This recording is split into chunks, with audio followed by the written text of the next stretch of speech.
It's January. It means your raised beds are... What? Get out of there! Get out of there! Crazy. They're full of nothing but except for that one crazy herb that will not die. Crazy herb. It means you're bored and you're starting to think about what you're gonna do for the rest of your homestead year. And you're probably thinking about way too many ideas. So in this video, we're gonna talk about planning for the new season for your farm or your homestead, and what you should consider when making plans. I'm in my rocking chair, let's chat. It's January, you're bored, you want to have a huge garden, you want to have all the animals, you want to do all the things, right? Well, the first thing that you should do when it's time to plan out your New Year's, you should brainstorm. And I always find when brainstorming, it's helpful to have more people.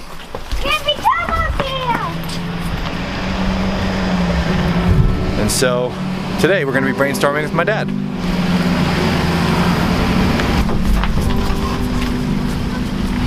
Hey, you got your spiky helmet. Hi, honey. He's a Wawa right now. He's all Come on, excited.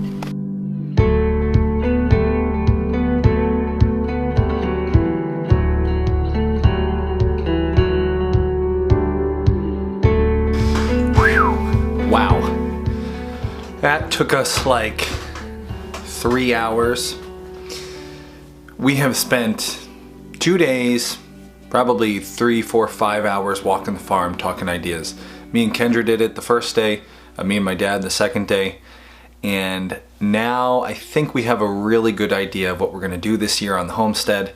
And let's talk about how to plan your year out when it's winter time and you're wondering what you're gonna do for the next year. We got some good tips for you. What do we do when we're planning out our homestead or our farm for the year? The first thing that we do is we do a lot of brainstorming. Hi. You ready to go walk the farm and see what needs to be done?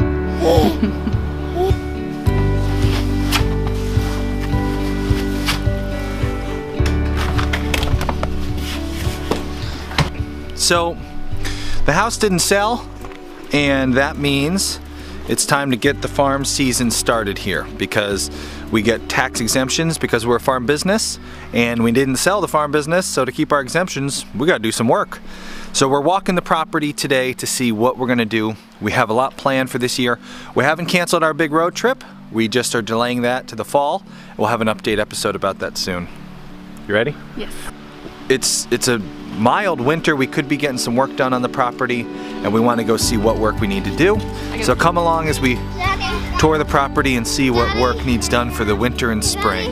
Look at the backyard. What about the backyard? It's not a podcast day. It's not a podcast day? No, What is it? It's a summer play. It's a beautiful day. Yeah. Make sure to have a pen and paper because form follows function. If you have lots of pens and paper and places to write ideas down, you'll get a lot of ideas. If you're sitting there with no pen and no paper, you're not going to think of as many ideas because you got nowhere to put all those ideas. When we first moved on the property, we had this yellow coop that was already here. It's just fallen apart over time. The roof is in poor shape. There's holes everywhere, and all those holes provide spaces for rodents. Rats. And so idea number one, improvement number one for this season is going to be new chicken coop, duck coop, turkey, new poultry barn. And the number one rule of brainstorming, no negatives. So you don't say, ah, that's a bad idea, we can't do that, oh, we can't afford that. No negatives. Just the things you think would be fun and exciting, no dumb ideas. That's the most fun. That's where you get a lot of things on paper. Now that's not to say that's what you're gonna do that year, you're not planning for the year, but that's how we get the creative juices flowing.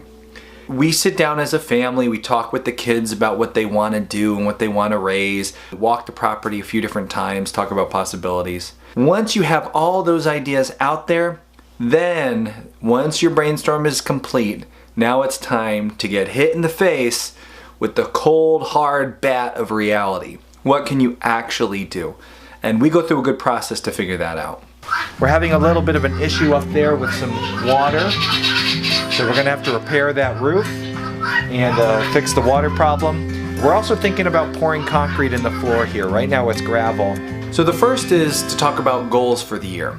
Let's say, for example, we have the goal every year of grossing $2,000 or more from our farm business, because that gives us a tax break. If we don't gross $2,000, we don't get the tax break. That means we have to raise pigs. So that is the cold hard bat of reality, bam, right to the face, gotta raise pigs. So no matter what other things we do, pigs is on the board, because that's the only way that we usually hit that $2,000 gross figure.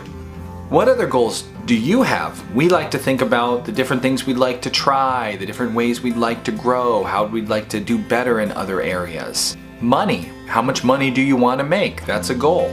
Do you have a timeline? Would you like to be done by a certain time of the year so that you could go on a vacation or enjoy a break? These are all part of that goals that you want to talk about. Now, once you go through your goals, now it's time to take out the black Sharpie and start crossing stuff out.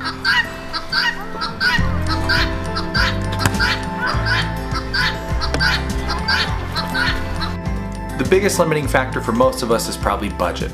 So how much do we have to budget for the farm? We talk about what can we spend on the farm this year, where can we invest and where can't we? Maybe we want to bring on 4 new animals, but we can really only afford 2, and remember, one of those has to be pigs, so alright, we only have 1 other animal left. So it's good to talk about the budget, and don't just think about buying the animal, think about the infrastructure, think about feeding and care and emergencies. You want to factor all that in when considering the budget. The next thing that we do is we look at the calendar and we say, okay, what do we have planned for the year? As you guys know, we have a very big trip planned for this year, and at first we thought we were going to take the year off from farming. We love homesteading, we love farming, and to keep our tax break, we have to do pigs. That takes 6 months, so we figured as long as we got to raise pigs, we might as well have some fun with some other animals too. So we have decided our trip is going to be later in the season, during the harvest time, and that means we're going to schedule everything in the early spring, regular spring, and summer. That means the cold hard bat of reality, we can't get every animal that we're thinking about getting. For the last few years, my wife has thought about getting a cow, but we can't get a cow before we go on a really big road trip.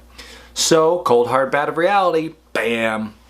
This year we'll get no animals that are not meat animals. All the animals that come on the farm this year are going to have to be meat, except for a couple chickens and ducks, because we can always get somebody to keep an eye on our chickens and ducks for a month or 2. So you've taken that Sharpie, you've crossed out a couple ideas that you know are either you can't afford or maybe it's too much, and you've narrowed it down. There's one more thing that you want to do. Once you realize these are the animals that I actually can have and this is the projects that I actually can afford to do, then you should be working backwards from what your end dates are. For example, this year we're planning on getting meat birds and we're planning on getting turkeys. Both of those things we don't want to butcher ourselves. That means we have to bring to a butcher. So we're working backwards. I don't want to drive to the butcher. He's 2 hours away from me and I have to deliver them and then I have to stay there all day and then I have to bring them home. I don't want to do that more than once this year. So if we want our turkeys done at the same time that our chickens are done, we have to work backwards from our butcher date. We learned that it takes turkeys 6 months to get finished. The meat birds only takes 2. But if we order all the meat birds and turkeys at once, if they all come in the early spring, that means I'm going to have to take 2 trips to the butcher, and I don't want to do that. So we worked backwards. The turkeys will be done in September sometime. Work back 2 months. That means we should get our meat birds in July sometime. Remember, when doing all your planning for your homestead, don't just plan the animal or the plant. Plan the system. So maybe, like I mentioned, maybe you're like us. Maybe you'd like to get a cow. But a cow needs all kinds of infrastructure. A cow needs hay to be delivered in the winter time, which means you need to be able to plow to the barn where your cow is so you can deliver the hay with your truck. You have to plan for the entire system. So as much as I know my wife would like to get her cow this year, we're going to hold off and invest lots of our effort this year in infrastructure on the farm. And that means there are some huge changes coming to our farm here. And we're going to tell you about those in an upcoming video where Kendra and I will sit down and fill you in on all our plans for this year and all the changes that are going to be happening on our homestead. So make sure to subscribe so you don't miss that video. And if you have any questions about plans that you're trying to put together, or if you're interested in why we plan the things we did, be sure to just comment below. I check the comments every day and I answer as many as I can. Thanks for watching and be sure to subscribe. Did I say that in a fake enough way? Be sure to subscribe.